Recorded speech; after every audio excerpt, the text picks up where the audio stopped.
চলো বানিয়ে ফেলি এই টেস্টি ব্রেকফাস্টটা। এতটাই স্পঞ্জি, এতটাই টেস্টি আর এতটাই সহজ যে কিচ্ছু বলার নেই। লাগছে 1 কাপ সুজি, 1 কাপ দই আর ভিজিয়ে রাখা 3 কাপ চাল। তার মধ্যে দিয়ে দেওয়ার পর দিয়ে দেবো নুন, একটুখানি চিনি, তারপরে বেশ ভালো করে ব্লেন্ডারে ব্লেন্ড করে নেবো।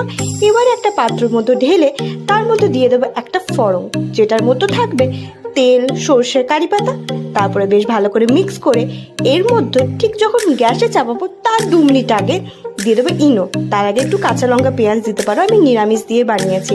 ইনো দেওয়ার পর উপর থেকে একটু জল দিয়ে বেশ ভালো করে মিক্স করে তেল গ্রিস করা একটা পাত্রের মধ্যে দিয়ে প্রায় খলবলিয়ে ফুটছে এরকম পাত্রে 20 মিনিট স্টিম করে নিলে আমাদের নাস্তা একদম তৈরি। এতটাই ডিলিশিয়াস না কিচ্ছু বলার নেই, খুবই টেস্টি।